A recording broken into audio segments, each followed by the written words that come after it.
UFC 309, Jones versus Miocic. Full card reaction. Let's start now. I made money, $433 to be exact. My total profit since UFC France to now, over $1,000. So follow my tips. Just do it. Anyway, Veronica versus Eduarda Moura. The fight, it was a women's fight. It was a decent fight. Moura used a lot of her grappling. Took her down. Controlled her for a lot of the fight. There was some exchanges on the feet where Hardy kind of looked alright. For the most part, the judges had a 30-27, and then two of the judges had a 29-28. I agreed. I can't remember too much from this fight. I was zoning out at this point in the card. And it was weird because we just started. I had money on this though. I did win money, but it was kind of boring. It was a women's fight. Very boring. Didn't give us much entertainment, to be honest. And overall, forgettable. Forget about it. We're in New York, right? Oban, Elliott versus Bassil, Hafez. Now, Bassil, Hafez immediately starts the fight off, trying to implement his grappling, trying to implement his takedowns. Do what he can. Can't take down Oban Elliott for the most part. Oban Elliott keeps it on the feet. Actually threatens some of his own takedown. Pieces of Bassil, Hafez on the feet. Does very well, actually. Pieces him up. Does well. I wish my memory was a bit better, but in the second round, I honestly don't know who won the second round. I'll be completely honest with you. My memory is just so short. I know the first round, Oban Elliott clearly outclassed him, pieced him up on the feet. Second round, he was doing good on the striking as well. There was some grappling exchanges. Third round is when Oban Elliott finally caught Bassil Hafez, got him on the chin, dropped him brutally, finished him off. Apparently, he was on the juice for his first fight against JDM. That's what was happening, and that's why yeah, that's why everything was happening. And that's why that fight was so close. Because eventually, because we all thought JDM should have done the exact same thing that Oban Elliott did to Bassil Hafez. But he didn't. Bassil used his grappling, was on the juice, got KO'd in the third. Shame on him. He was the pick and he didn't win. But I didn't have any money on this. Come on, guys. You got me putting money on that shit. Gall versus Ramiz Brahimaj. Tough fight to watch.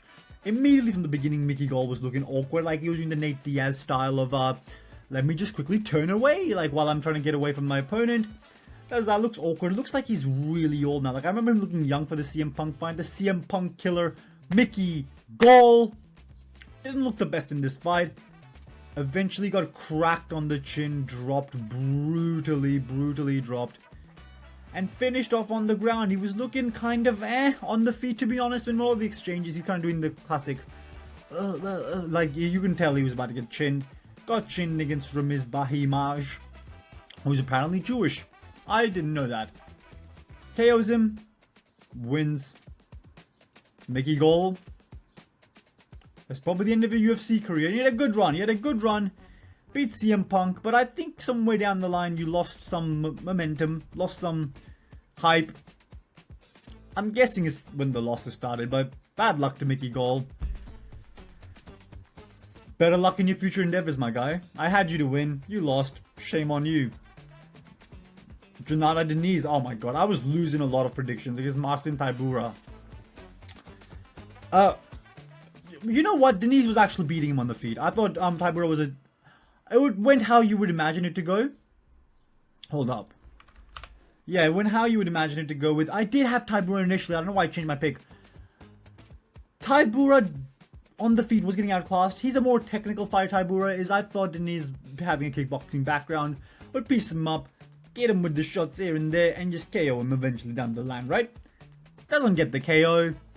And eventually Tybura kept going for the takedowns. And eventually every single time Daniz went to the ground, got controlled. Tybura threw some little elbows here and there in the first round. And in the first round is the big part. And he survives. But keep in mind, Herb Dean was the referee for this fight. Second round begins. They begin the fight. Daniz is doing pretty good on the feet. Like, he's cracking Tybura here and there. Did he drop him? I can't remember. Anyway, at some point, I felt like, I think at the start of the round he dropped him. But anyway, Tybura reverses it. Gets on top, controls Daniz, and Daniz just cannot get up whatsoever. Marcin Tybura, a really average fighter all in all, to be honest. Like, in all things considered, not a fighter. If you just saw him fighting, think, oh, well, that's top 10 in the world. One of the 10 best heavyweights on the planet. He just isn't that. He just has never been that. Looked like, I mean, honestly, just some pretty amateurish stuff with the way he was striking. I understand Daniz is a former kickboxer, so obviously striking is going to be better.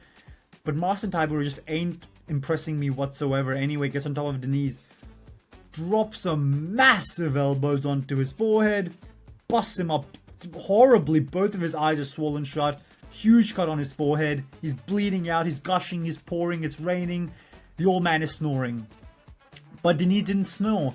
I was at this point in the live stream yelling out, "He's still breathing! Herbie's not going to stop the fight." And then my friends on the live stream with me later tried to accuse me on trying to set up Herbdean, which made no sense because I was literally saying, in the moment, Herbdean stopped the fight, basically, is what I was implying. They said, "Oh, well, if you stopped the fight, you said it was too early." And I was like, where? My friends are some really low IQ people. They're not really high-level thinkers. Can't put two steps together. Double chromosomed. But after that, I was like, okay, Herbdean, terrible call. Classic Herbdean. Once a card, he's making a bad call.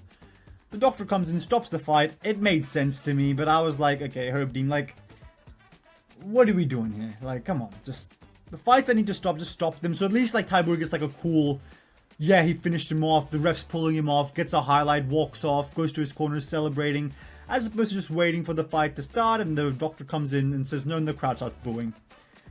Terrible for the sport, but Herbdean is apparently the best in the business, even though I swear to God he makes more mistakes than any ref right now. I was wrong again, okay? I didn't actually have a prediction for this fight because it's got announced later on. David Onama versus Roberto Romero. Roberto Romero has got a fan in me because that was up until now by far the best fight on the card. He has a bit of an antenna for a head. Not a head, like his hair, like the Drew Pascal antenna. Is what Roberto Romero was rocking. David Onama looked good, but at the start of the fight got dropped by Romero. Survives, gets onto the ground. Romero takes over, jumps on top of Onama. Onama just showing a huge disparity in size because Roberto, I swear to God, is like a bantamweight. Onama gets up onto his feet, basically says, "Get off me," to Romero, and then just starts putting it on him. And some of the strikes Onama was landing, like, they were like thuds, like you could hear it clear, crystal clear. Just massive thuds.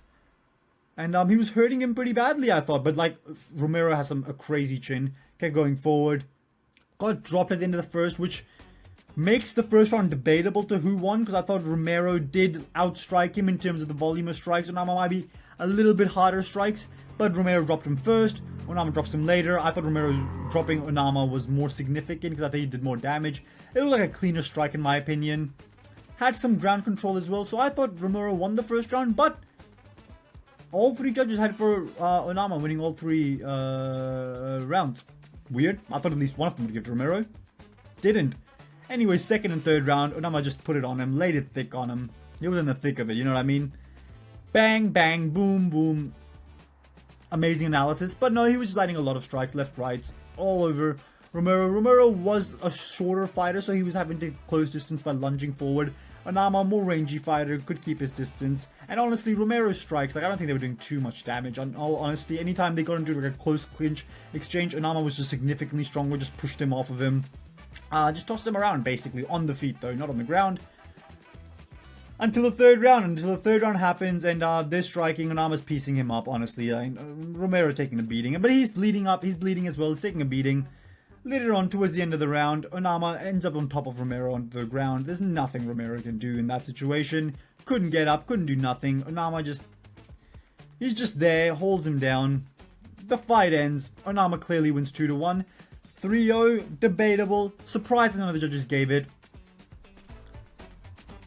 Didn't have a prediction for this one. So now we move on to Jim Miller versus Damon Jackson. Damon Jackson retired at the end of this fight, and I'm not surprised because he looked like absolute garbage in this fight. It only lasted one round or half a round, I suppose. Jim Miller looking pretty decent on the feet, but just honestly, just like a normal fighting exchange, like left, right, and all that stuff. I thought Damon Jackson had some featherweight skill he was going to bring up to the division with him. You know, this was like his last resort in his career. He's moving up. One last run to keep his job. Slips in the middle of the octagon. Jim Miller snatches a guillotine. Chokes out Damon Jackson. Damon Jackson taps. It was tight as well. His head was getting contorted towards the canvas by Jim Miller. Damon Jackson is a friggin' idiot, to be honest. Like, he just sucks. I mean, I'll be honest with you. Like, he has aged beyond Jim Miller. Jim Miller, after the fight, says he wants to continue fighting until the age of 50. Fair play to him. If he wants to keep going till the age of 50, he can do it. not the age of 50, what am I saying? Until 50 wins in the UFC. He's at 45, he wants 5 more. He is coming off a win now, so that means, you know, automatically he needs at least 2 or 3 losses before he gets cut. If he just loses his next fight, wins the one after that, loses, they might just give him his 50th fight just to make it a thing. So, Ron Miller secured a few paychecks, given that he can get 1 more win under his belt, or maybe 2 more wins under his belt in his next 5 fights. Doable, because they do give Jamila favorable matchups that he can win, instead of just feeding him to the lion. So, you know what? Good on Jamila. I Dame Jackson to win. You're an idiot, mate. Get out of here. Chris Weidman versus Eric Anders never happens, because apparently Eric Anders pulls out because of medical issues. We'll just move right on. Jonathan Martinez versus Marcus McGhee. Marcus McGhee, Vanderlei Silva Jr. looked really sharp in this fight. Like, I'm talking real sharp on this fight. Moving in and out, real fast hands, like left, right, everything in between. Some power in his hand. I think Jonathan Martinez was hoping that Marcus McGhee gasses out after the first round. Because in the first round, I swear to God, he landed like 2 significant strikes. Not doing nothing, just frozen like Elsa. As the great ones would say. Just kidding. That's what he did. Honestly, in the first round, it looked like absolute crap. I did have Marcus McGhee to win, don't get me wrong. Jonathan Martinez threw some leg kicks, though he was... Okay, this is the big story of the fight, I suppose. He was throwing some leg kicks. He landed a few leg kicks. Marcus McGhee landed more leg kicks. Far more leg kicks. Jonathan Martinez does have some really crisp and nice leg kicks, though. But the first round clearly goes to Marcus McGhee. Second round, more the same. Martinez just gets outstruck in terms of volume. Like, he's not throwing nearly as much as Marcus McGhee. Marcus McGhee's throwing more to the head, more to the body. If he was going high, low. He was landing more leg kicks. Has a power in his hands. Martinez will land here and there, but a lot of them would be to the guard of Marcus McGhee. Some would connect cleanly, but I don't think Jonathan Martinez has that type of power. Marcus McGhee has a bit of power in his hand. Martinez was real hesitant. That was that. In the third round, though, despite the fact that Marcus McGhee has landed way more leg kicks of the two, Jonathan Martinez just landing his 11th leg kick, I think. I'm saying just, that's obviously brutally painful. Lands it, kills the leg of Marcus McGhee. Marcus McGhee drops to the floor. Literally drops to the floor, gets back up, and for the rest of the round, Jonathan Martinez is hunting leg kicks, which was a good strategy, obviously. But lands a few more leg kicks, and every few seconds, like 10-20 seconds, like, not 10-20, like every like 30 seconds or so, Marcus McGhee eats a real hard leg kick, quickly drops to a knee, and gets right back up under his feet. That was a clear Martinez round, but I'll say this though. Jonathan Martinez was getting into some exchanges with the clinches. I thought he should have just kept his distance, threw some more leg kicks, go for the finish. But for the most part, he did do that for the most part. But Marcus McGhee, real good in and out movement. Circled away, got out of the way. Looked good in this fight, and eventually ended up winning the fight. Just moving in and out, you know, getting out of the way of Martinez. Boom, boom, bam. I picked him to win, I was happy. It's like I said, we know the cap of Jonathan Martinez. We don't exactly know where Marcus McGhee is capped off, like his skill level. I thought his striking could be much better than what we've seen, and it was real fast, looking real crisp. There was power there, but it wasn't really like the calling card. Marcus McGhee was clearly going for volume tonight. Smart strategy for someone who looked like they were frozen like Elsa against Jose Aldo in their last fight, so good on him. It was a pick, he won. Mauricio Ruffy versus James Lollipop. The Criminal. Anyway, Lollipop came in with a fat gut, looked out of shape. Didn't look like in the best of shape at all whatsoever. Ruffy outstruck him every single round, I want to say. Every round it felt like he outstruck him in the third round. I mean, that's just basically how it went. Every time Lollipop would go for something, Mauricio would do the classic, he would turn his head like with the punches, just fun to watch, honestly. Like, it was a good performance from him, but you know what, maybe if Lollipop came in the normal weight limit that he was designated to fight in, he would have probably gotten KO'd, but the fact that Ruffy, you know what, Ruffy rocked him around a fair bit. Like, Lollipop was rocked, it felt like almost every single round in this fight, staggering, going ooh, and getting dropped. Basically every single round, got outstruck. Lollipop had some success. It was a closer fight than you would think, but overall, Lollipop got popped up. He got sucked on, basically, right? Ruffy chewed him out. Doesn't finish him though, and that's the story of the main card. Apparently, there was no finishes on the main card. Craziness. But towards the end of the fight, Ruffy nearly finishes Lollipop. I think he landed some big shots on Lollipop. looked good overall, but I wouldn't say it was like I get it, like the striking looked crisp and Lollipop probably was able to take the chin, the shots to the chin because of a lack of a weight cut. But I will say, like, if you're held to a Fighting Nerds Alpha Giga Chad standard, you got to get some finishes. And you know what, he looked good, but for a massive favorite, like if we're using those standards, the fact that he was the biggest favorite on the card, I think. Not the greatest performance, but a good one. I'll just say that. And he was the pick. Viviane Araujo versus Karine Silva. Don't even ask me what the hell was happening in this fight. I swear to God, the first round between Viviane and Araujo, I swear I had Viviane winning. Oh, and so did the judges apparently. Okay. So there we go. I had Viviane winning the first round. The striking on the feet was just like back and forth. But Viviane was just clearly out volume at the start of the fight. Our volume and pushing the pressure on her, looking better than Karine Silva. I'm glad I didn't put any money on Karine Silva because Karine Silva just wasn't there today to fight. Got outstruck, got beat up, got her ass handed to her. But it was a close round, as I say that. The third round is when she got her ass handed to her. The second round comes around. Karine Silva shows some life. I do believe she took down Viviane Araujo in the second round. Let me just check real quick. There's a pattern here. Clearly, the women's fight aren't the most interesting fights, and I do watch them, but I don't have the time to rewatch the fight and see exactly what happened. And yeah, Karine Silva shot 1 of 7. Terrible. What terrible fighting. Second round, Karine Silva wins. Third round comes around. Karine Silva, but after trying to pull the second round towards her, third round, gassed like all hell. Like, I'm talking literally at the start of the fight, Viviane gets Karine down, like on her back on the canvas, doesn't follow it up, smart on her behalf, gets her to come back up on her feet. She gets back up. Every 30 seconds or so, she was falling over on her back, being like, oh, come on then. You know, and it wasn't because of damage or anything. She was just gassed beyond belief. Like, I'm talking the most pitter-patter of shots after a bit of an exchange, after she gets pushed maybe even. She's on her back. She's like, oh, come on then. Let's fight. You don't want to fight. You were just gassed out of your mind. Professional fighters on the main card of a big pay-per-view in Madison Square Garden. And this is the level of BS we have to sit through sometimes. But the fight was fun. They're both bloodied up. Actually, now that I'm mentioning it, I didn't even mention this part. The fight was actually a very fun fight. They were both bloodied up. They're both throwing massive shots. Overhands, left hands. Literally, like, their heads were snapping back. I thought there could be a finish that could happen. Obviously, it doesn't happen. At one point, I do believe in the fight, Karine Silva had locked Viviane Araujo into a Das choke. Locked her into a Das choke. Went for the finish. Couldn't quite get it. Viviane got out. It was an exciting fight for a women's fight, but I mean, just the fact that she gassed in the third round was kind of crazy to think about. And that's her title hopes done. And I was wrong again. Karine Silva, I'm just bad in this thing. Bo Nickel versus Paul Craig. Massive fraud checking. I don't care what you say. Oh, but at least he got the win. I don't care. He didn't get the win. I mean, he won the fight. The first round went to Paul Craig.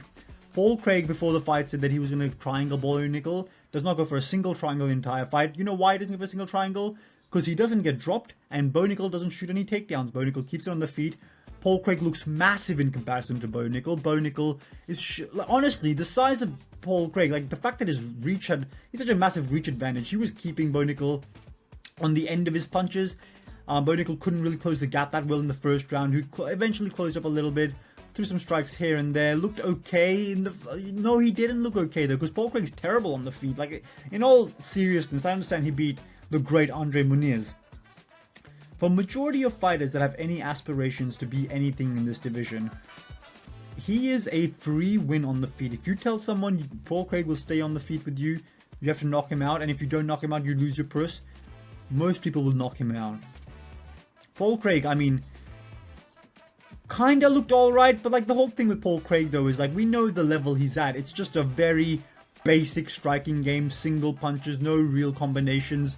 If he gets taken down and dropped on his back, he will throw up triangles, go for an armbar, try something, but he just, on this night, whatever. Second and third round, Arthur Bo Nickel just barely outstruck him both times. There wasn't any crazy damage done. No one got rocked real badly. At one point, Bo Nickel did the classic, not the classic, I've never seen this happen. He was feinting and then he just froze, stood still, Paul Craig circled him, and then Bo Nickel was like, haha, no, it's just a joke. Basically trying to have any sort of star power. left, but he got exposed. Back-to-back fights that he's had, back-to-back looked like actual ass cheeks for the standards that we're holding him to, which is basically like Khamzat Chimaev level hype standard. So based on those standards, I'm sorry, Bo Nickel, you get exposed by Marvin Vettori. Marvin Vettori would push the pressure on you. Your punches are doing nothing to his chin. He'll push forward. Very basic striking, but you're not going to convince me that his striking is worse than Paul Craig. Push forward. Maybe you go for takedowns on him, but I think he might be able to suffer some of the takedowns, because if you're just that one directional, it ain't going to go far, mate. Pick was Bo Nickel. Thankfully he won. I was scared though. Charlie Olives Du Bronx versus Michael Chandler. This was the most fun fight on the card. And here's why. The fight starts and immediately Charles Oliveira is like cracking Michael Chandler with his striking, while Michael Chandler is for the most part having to lunge his entire body forward to land anything on Charles Oliveira, because he's so much shorter, smaller hands, smaller dude, like, you know what I mean. Eventually Charles Oliveira shoots a takedown on Michael Chandler, gets him to the ground, and just controls him for the first round. There's nothing that big happens. They kind of have like a weird exchange where he goes for a takedown, Michael Chandler reverses it, like scrambles out of it. Eventually, Charles Oliveira basically just says, screw this, just like has a hold of Michael Chandler's leg and just sits on it. Like, it's weird, like their body's like contorted. I can't quite explain it. But ends up sitting on Michael Chandler's leg. It looks kind of looks like a figure 4 position. Doesn't do any damage. The first round ends. Second round, Charles Oliveira starts cracking Michael Chandler, and for the most part he controls him. Like, he was winning on the feet, winning everywhere, takes him down, controls him, keeps him there. And that was what Charlie Olives did. Threw some elbows in it here and there, but Michael Chandler for the most part managed to survive. Round 3 comes around. This is where I think the 10-8 argument can really be made, and I think it probably was a 10-8 round. Michael Chandler lands 0 significant strikes on the feet. I swear to God, he got dropped. Michael Chandler was, I think he got dropped in the second round as well. He was literally running around the circle of the octagon. That's what he was doing, and then Charles Oliveira was following, chasing after him. Third round, a lot of the same. Michael Chandler gets dropped in the early parts of the third round, gets back up onto his feet, gets outstruck on the feet for the most part, doesn't land anything. He's throwing Hail Marys, left hooks, right hooks, overhands, jab, jab, goes for a leg kick. Charles Oliveira legit just lifts his leg off the ground, looks great. And this is the Charles Oliveira that we all thought could beat Islam Makhachev. This is the one. Like a Terminator is falling after Michael Chandler. Michael Chandler eventually gets taken down one more time. This time gets more damage done, has full mount. Does more damage to Michael Chandler. Takes his back eventually. Tries to trick him out. Michael Chandler gets out of it. I thought this was a 10-8 round. I don't know if you would have, but, you know. Fourth round, more of the same. Outstriking Michael Chandler on the feet. Michael Chandler just throwing Hail Mary punches and kicks here. Charles Oliveira actually even lands like with a knee up the middle, I feel like. Lands with that. Michael Chandler survives though. All of this doesn't get dropped. It wasn't the cleanest knee down the middle, but Michael Chandler survives all of this. The entire onslaught of Charles Oliveira gets taken down again. The story of this fight, Charles Oliveira going for takedowns over and over again. Being a smart fighter for once. Goes for a submission threat. Chandler's safe. Fifth round comes around. Well, I'm thinking, okay, it's at least 1-10-8 and 3-10-9. So Chandler needs a finish, obviously, here. Chandler cracks Olives in the start of the round. In the first minute of the fight, he cracks Olives. Gets Olives hurt badly. Olives gets dropped. He's following up on Oliveira. Oliveira goes to like duck his head downwards. Chandler is spamming back of the head shots. I'm talking multiple back of the head shots over and over and over and over and over again. And the referee does nothing about it. Michael Chandler knew what he was doing. Let's not act like, oh, it's just in the moment. You don't know. All the shots were to the back of the head. None of them were even attempted anywhere else. I'm sorry. I understand you're in the moment. The adrenaline's kicking in. They're back of the head shots. As clear as day. And earlier on in the fight, I just want to say one more thing. Chandler was grabbing Oliveira's gloves when Oliveira had his back. He was pulling his gloves a lot. So Poirier is right. He is a bit of a he is a straight up a dirty fighter. But Oliveira survives. Michael Chandler is on top control for a while. Oliveira throws up a triangle attempt as Chandler is getting tired. Chandler just sits in the triangle, doesn't do much. Eventually Olives gets back to his feet. They trade on the feet, and then, I mean, it's a great round and Chandler's clearly won it. The trading on the feet, Michael Chandler's exhausted beyond belief. Oliveira goes for a takedown, gets the takedown. I believe that's the order of events, right? The next thing that happened was Oliveria goes for a takedown, gets a takedown, gets the back of Michael Chandler. Michael Chandler, like he did it in his first fight, like a Chad, like, honestly, like Hulk Hogan hulking up. Hulks up to his feet with no time left on the clock, basically. Charles Oliveira on his back and just looks around, looks at the crowd, and just says, I don't know what he says, I don't care, or something like that. Jumps backwards, slams Oliveira's back. Oliveira still has control. Chandler, knowing there's some time left, says, screw this. Gets up. Chandler, with Oliveira on his back, and you gotta give Oliveira some respect. He knew he could have finished Chandler whenever he wanted to. But he decided, you know what, I'm gonna give Chandler have this moment. He deserves it. You know, he took this fight with me. He was meant to fight Conor McGregor. Let's see if he can still get that fight. Charles Oliveira didn't even threaten with a rear naked choke while Chandler was getting back to his feet. Chandler gets up one more time from that position, walks around the cage towards like Donald Trump or something, or to his wife, or to his Dana, I don't know who it was, and then jumps backwards one more time with Charles Oliveira on his back, and they're both smiling, and just a badass finish to the fight where Chandler maintains his star power. I can't wait to see him fight again. He didn't look the best because Charlie Olives just destroyed him for the first 4 rounds, but in the 5th round he cracked him. It was a spectacle. It was amazing. It was awesome to watch. I loved it. So give Chandler, honestly, give Chandler Moicano or Paddy Pimblett. One of those 2 fights needs to be with Chandler. Oliveira, I don't quite want to see him fight for the title. I do think he should fight someone in the meantime, but there really isn't anyone, is there? So maybe it's the title for him next, who knows? But I had Olives to win. 2 legs down, 1 more to go. Johnny Bones Jones versus Stipe Miocic. I had $500. This was the last leg of my multi, and I was pissed off. And I was pissed the hell off that John Jones won. I don't know if I'll ever get to see him lose. And that's upsetting to me. But I do want to. But this fight ended up being a massive farce. Michael Bisping, a huge of shit, honestly. Because he was making excuses to why Stipe Miocic has a good chance. Oh, the layoff is good. He's older. It's better for his brain. Dude, he's 42 years old, man. Like, you can't... It's not how the human biology works. For everyone saying, oh, what do you know? Michael Chandler's a genius. He's an absolute donkey, is what Michael Chandler is. A fucking donkey is what he is. You know why? Watch any team sports as you age past 35 years of age. Watch the NBA, watch basketball, watch one of these sports. The drop-off is so incredibly drastic. In MMA, it's different because from fight to fight, you can fight some extremely low-level fighters and you can fight some extremely high-level fighters. In your prime, while you could probably compete with some high-level fighters, as you diminish, you can still beat the lower-level guys, but you just can't compete with the high-level guys anymore. But the fact that you can still win fights against low-level competition has people thinking, oh, well, he's still got it. That's just not true. Stipe has been on the decline for a while now. This was a beyond belief wash Stipe Miocic. First round gets taken down by Jon Jones with ease. Like, he just chucks him onto the ground. Ground and pounds him. I was thinking this might end here.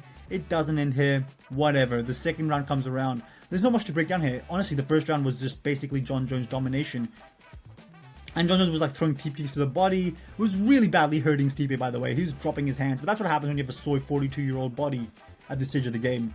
Old man Stipe Miocic with his walking cane strolls into the second round, gets outstruck on the feet by Jon Jones. Slightly, it was a close round, don't get me wrong. I thought Jon Jones won though. I thought he landed the hardest shots. I thought with every single combination that he threw, 1-2 punches. It was mostly just one single punch combinations. Not even combinations, I suppose, like just single strikes. And then just like maybe 1-2 punches of combination. That was the majority of what Jon Jones planned. For the most part, when Stipe like blitzed forward, Jon Jones would just turn his body, just run around, just run away basically. Circle around the cage, meet him back in the middle, and just reset everything. That was the game from Jon Jones. Wins the second round. Third round comes around. He's beating Stipe on the feet. Stipe again starts the third round by blitzing Jon Jones. Jon Jones does the same thing, runs away, circles out, comes back in, and he's just outstriking him on the feet. Just single strikes, jabs, jabs, jabs, punches, kicks to the body. Stipe is dropping his hands for the kicks to the body. They're really badly hurting him. Eventually, towards the end of the third, Jones hits a spinning back heel kick to the ribs of Stipe Miocic. probably cracked a rib in there. Stipe drops. Jon Jones follows up with a big shot to the head. Follows up with big shots. The fight's called off. Dominant performance from Jon Jones, and even I was thinking, okay, maybe he does beat Aspinall, but then I had to like pull myself back in, and I was like, no, believe what you said at the start. Stipe is an old man, there's no way he would have possibly won this fight. And I stuck by it. Respect to Stipe, man. Like, afterwards he said he's done, like, thank God, and he said thank God, probably unhappy with his performance. You're old, it's not on you, Stipe. Jon Jones just waited out your entire prime to move up. Not your fault, bad luck. Move on to just being a fighter. You're a cool dude. You're a massive hero in Ohio. No need to take damage and lose to Chris Curtis at this stage, you know? Because I think he would beat you. Just move on. Johnny Bones, on the other hand. Looks great. Has a great performance. Spectacular knockout finish. A spinning back heel kick. Awesome. Overall, afterwards, he is open to fighting Tom Aspinall. They show a graphic of Tom Aspinall in the crowd. Jon Jones says, well, if I get... I'll talk to Dana, I'll talk to Hunter. If you make the money work, I'll give you the fight that you guys want. And for some reason, Joe Rogan, man, he just ruined the entire interview. Let me get on this. He comes in and he's just saying this nonsense about, so who was you want to fight next? You want to stay in the heavyweight division? Do you want to fight Alex Pereira? It's like, dude, shut up. No one cares. But it's Alex Pereira fighter than you. And your little fucking Jon Jones fans. That's the only people that care about this shit.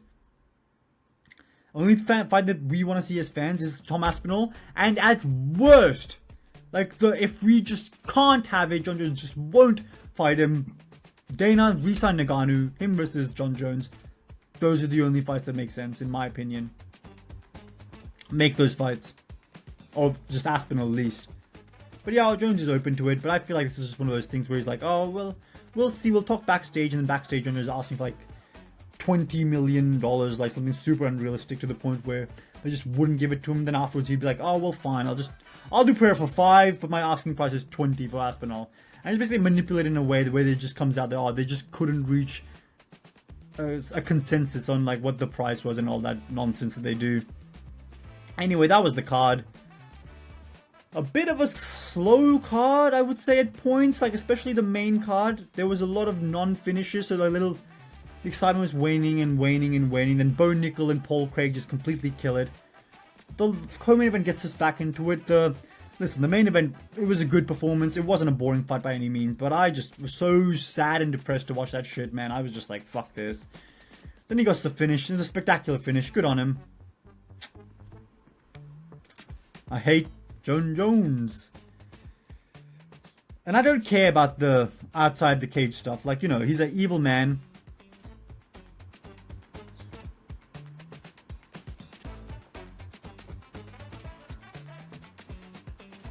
He's an evil man.